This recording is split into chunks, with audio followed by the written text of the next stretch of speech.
It's an attempt to change the frame through which people view their world by giving them a different view of their place in it and the effects of the things they do. What Gonzales is pointing at, that survival itself is a cognitive act, that the body carries maps the mind has forgotten how to read. That is the door we're walking through today.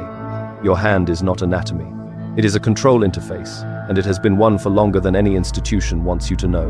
Right now you're scattered, you're searching. You're almost remembering something you were never officially taught. That feeling is not random. That feeling is the interface waking up. There is a pattern running underneath every ancient civilization that ever left a mark on this earth. Underneath the temples of Egypt, underneath the mudra traditions of India, underneath the acupuncture maps of classical China, underneath the hand-reading systems of the Vedic scholars and the mystery schools of Greece, one pattern, encoded in the same place, every single time. The human hand. Once you see this pattern, you cannot unsee it. That's not a figure of speech. That is a neurological fact about how pattern recognition works. Once the brain locks a signal, it finds it everywhere, because it was always everywhere. The hand map is like that.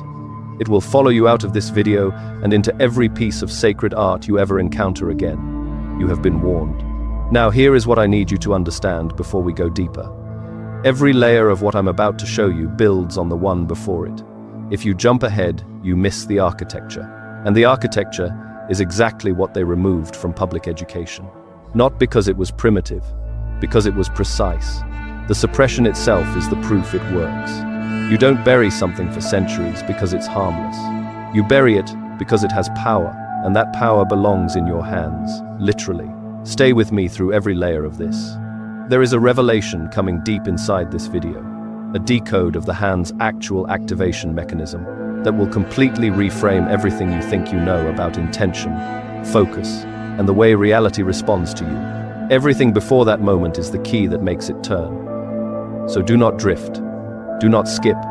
Every section is load-bearing. The pattern they couldn't erase is still here. It survived every book burning, every institutional rewrite, every era that decided ancient knowledge was superstition. It survived because it is mapped onto something they could not confiscate, your own body. And we are just getting started. Let's name the first layer, meridians.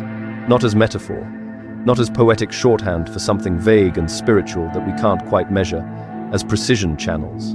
Documented, mapped, tested, across more than 2,000 years of clinical application in traditional Chinese medicine.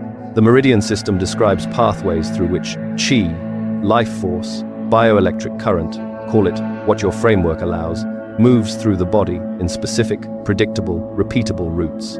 These are not folk tales. The Yellow Emperor's classic of internal medicine, the Huangdi Neijing, compiled across centuries and formalized roughly 2,000 years ago, contains detailed meridian cartography that modern acupuncture still operates from today. Practitioners trained in this system can locate, stimulate, and redirect energy flow through the body with enough precision that it has been integrated into pain management, neurological rehabilitation, and surgical anesthesia protocols in clinical settings across the world. This is not fringe. This is documented scholarship that simply does not get taught in the curriculum you were handed. Now, where does the hand enter this? The hand is not a peripheral appendage in the meridian system. It is a junction. 6 of the body's 12 primary meridians either begin or terminate in the fingers and palm. 6. The heart meridian ends at the tip of the little finger. The lung meridian ends at the tip of the thumb. The pericardium meridian ends at the middle finger. The large intestine meridian begins at the index finger. The triple warmer, the channel governing the body's thermal and systemic regulation, begins at the ring finger. The small intestine meridian begins at the outer edge of the little finger. Every one of these channels connects the hand directly to a major organ system, a major emotional register, and a major energetic function of the human body. So ask yourself this: if 6 of the body's 12 primary energy highways terminate or originate in your hand, what does that make the hand? It makes it a switchboard. Not a body part, a switchboard. A central routing node where the body's core energetic systems converge, interface, and can be consciously redirected. The hand isn't where energy ends. The hand is where you can reach in and change the signal. And here is the decode move that shifts everything. Apt, when the meridian flow through these channels is blocked, through stress, through chronic inattention, through the particular kind of fragmentation that modern life engineers into you, the distortion doesn't stay in the body, it moves into perception. Blocked qi along the heart meridian doesn't just manifest as chest tension, it manifests as an inability to feel coherence, to trust your own signal. Blocked flow along the lung meridian doesn't just tighten the breath, it produces a specific kind of grief, a background sense of loss with no clear object, a feeling that something essential is just out of reach. The ancient physicians understood something that neuroscience is only beginning to articulate. The body's energetic state is not separate from the mind's perceptual state. They are the same system, read from different angles. This means that when you engage the hand, deliberately, with knowledge of which meridian you are touching, you are not performing a ritual gesture. You are adjusting the instrument through which you perceive and interact with reality. You are reaching into the switchboard and rerouting the signal. Ancient India understood this with extraordinary sophistication. The mudra tradition, hand gestures encoded in Sanskrit texts, depicted in temple sculpture across the subcontinent, preserved in classical dance forms like Bharatanatyam and Odissi, was not decorative. Mudras were prescribed with the same clinical specificity as the Neijing's meridian protocols. Specific finger positions, specific pressures, specific durations, each targeting a specific energetic outcome. The Gyan mudra, thumb to index finger, was documented to stimulate the flow of prana through the channels associated with consciousness, expansion, and mental clarity. The prana mudra, ring finger and little finger to thumb, was used to activate vitality and ground the life force. These weren't symbolic poses for statues, they were operating instructions, and they show up everywhere. In the hand gestures of Egyptian hieroglyphic art, in the mudras depicted in Buddhist iconography from Tibet to Japan, in the hand positions of Christ figures in Byzantine mosaics, positions that art historians have spent centuries calling aesthetic convention, when what they are actually looking at is a preserved transmission of meridian activation encoded into sacred imagery to survive the centuries.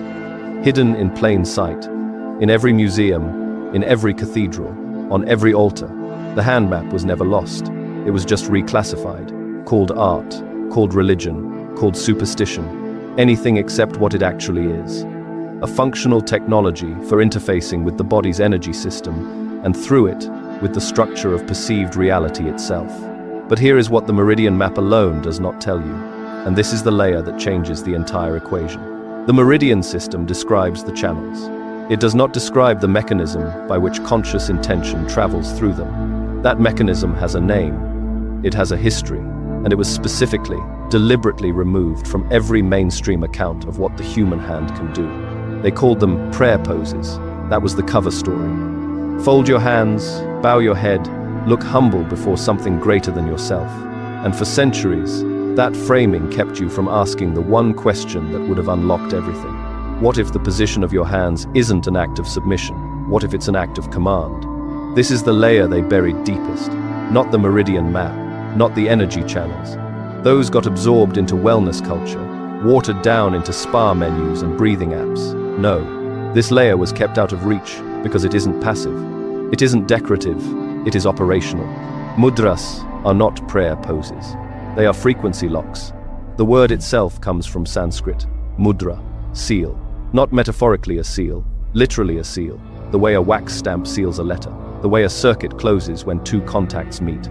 The tantric traditions of the Indian subcontinent spent thousands of years mapping precisely what happens when specific fingers touch specific points, in specific configurations, held with specific intention. The Kulanava Tantra describes mudras as instruments by which the practitioner commands the subtle body, not requests, commands. The distinction is everything. And this wasn't one isolated tradition in one corner of the ancient world. The Vajrayana lineages of Tibet built entire visualization practices around mudra sequences. The No Theatre of Japan encoded them in performance. The iconography of every major Hindu deity is a living mudra manual. Vishnu's raised right hand in Abhaya Mudra, Ganesha's hand in Varada Mudra. These weren't artistic choices, they were transmissions. Every sculptor who carved those forms was encoding a specific state. Before we continue, some of what I've learned simply never makes it onto YouTube. That's why we have Insights Academy, a free newsletter where I go deeper into hidden knowledge, ancient wisdom, metaphysics, and the nature of consciousness. the knowledge we don't share in these videos. And when you sign up, you'll receive the Kybalion as a welcome gift. You'll find it through the link in the description below or by scanning the QR code on your screen. I'll give you a moment to do that.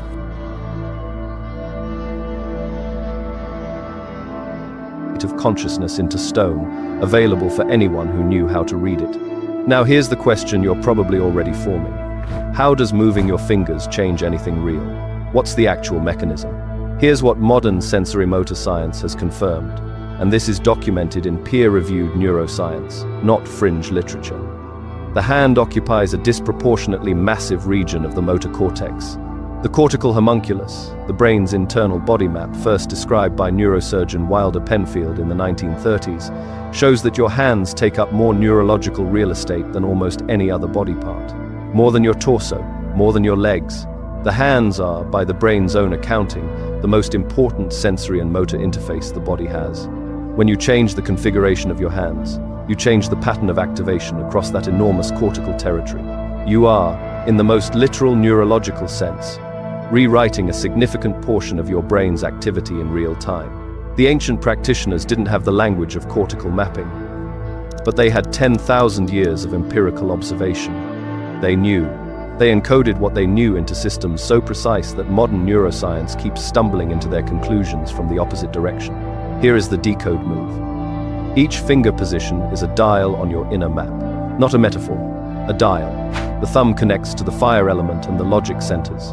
The index finger to air and individual will, the middle finger to space and expansion, the ring finger to earth and stabilization, the little finger to water and communication.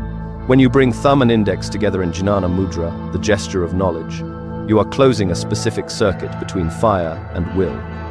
You are literally tuning a frequency. The tantric texts say this activates the channel between the solar plexus and the third eye. The sensory-motor maps say you're coupling two of the most cortically represented regions of the hand and directing focused neural coherence upward through the prefrontal networks. Different vocabularies, same mechanism. And here is the civilizational evidence you cannot dismiss.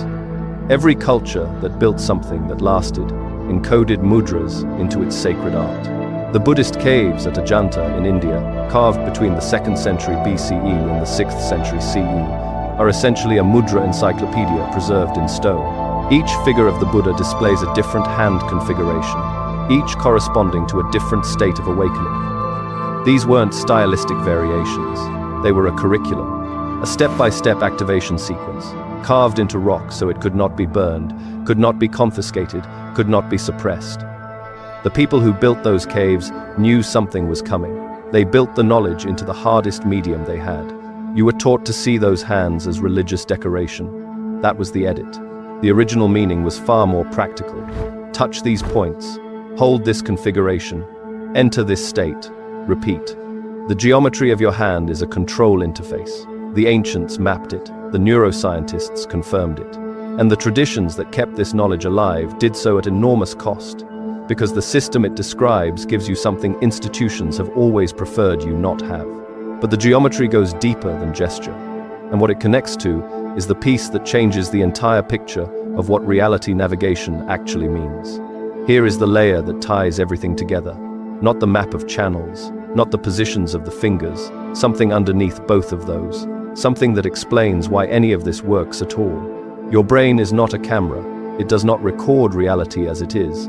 It predicts reality as it expects it to be, and then it updates those predictions based on incoming signals. This is not a fringe theory. This is the predictive processing framework, now one of the most robust models in contemporary neuroscience, associated with researchers like Carl Friston and rooted in decades of perceptual science. Your experience of the world is, at every moment, a model, a map, and the map was built from everything that has ever happened to you.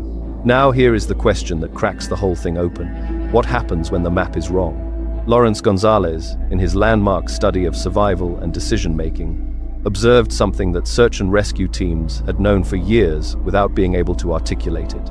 When people become lost, physically lost in wilderness terrain, they don't wander randomly. They follow their mental model of where they should be, even when the terrain directly contradicts it. They see a trail that isn't there. They trust a direction that leads deeper into danger.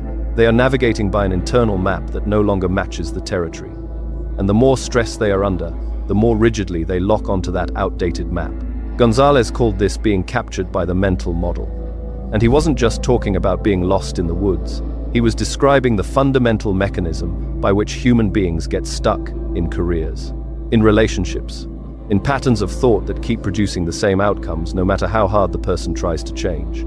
Stress locks you to an outdated inner map. That is not a metaphor, that is a neurological mechanism. The amygdala, under threat, narrows attentional bandwidth and suppresses prefrontal flexibility. You become less able to update your model. You become more likely to force incoming experience into the shape of what you already believe.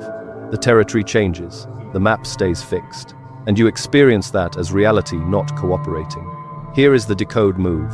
Reality bending is not magic, it is map updating. When the ancient traditions trained practitioners in mudra, breathwork, focused visualization, they were not teaching mysticism as an escape from reality.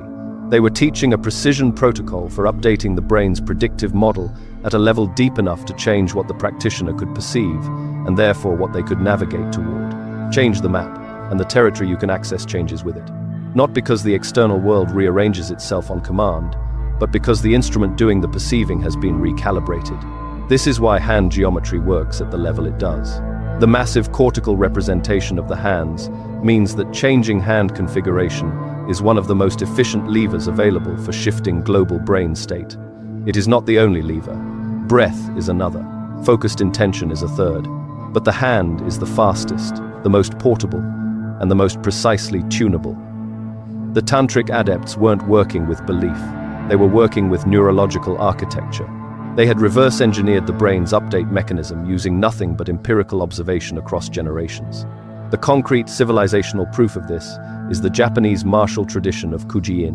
9 hand seals, each paired with a specific mental state, used by practitioners across centuries to shift into optimal performance states before action. Samurai used them. Ninja lineages encoded them. The Shugendo mountain ascetics built entire initiation sequences around them. This wasn't superstition layered onto combat training. This was a technology for rapidly updating the practitioner's internal map from a state of ordinary reactive consciousness to a state of expanded, responsive clarity. They knew that the fighter who wins is not necessarily the strongest. It is the one whose map most accurately reflects the present moment, because that fighter responds to what is actually there, not to what fear tells them to expect. You have been carrying a map that was drawn for you by other people, by early experiences that encoded their conclusions into your nervous system before you had the language to question them, by systems that benefited from your map remaining fixed, by a culture that confused reactivity with realism and called it being grounded. Actually, no. Let me say that again. The map you have been navigating by was not chosen by you. It was installed. And the installation happened so early and was reinforced so consistently that you learned to call it your personality, your nature, your limits. But here's what no one in the mainstream account will tell you. Sovereignty is not something you have to earn or achieve. It is the natural state you were trained out of. The hand geometry, the breath, the focused intention. These are not tools for becoming something new. They are tools for recovering what was always already yours. You stop being a victim of circumstances the moment you understand that circumstances are downstream of your map. That is the payoff, not a belief to adopt, a mechanism to use. The practical triad is this: hand geometry to recalibrate the cortical state, breath to stabilize the signal, focused intention to direct the update. These three, practiced together, are not ritual, they are interface operation. Your practice does not exist in isolation. Every person who works with this adds to a living map that the rest of us can navigate by. Drop what you're finding in the comments. Your observations matter here. They genuinely deepen the picture for everyone who comes after you. What comes next in this curriculum is the geometry beneath the gesture. Sacred geometry, the architecture of the pineal system, the structures that ancient builders encoded into stone so that this knowledge could never fully disappear. The hand is the control interface. You always were the one holding it. If something in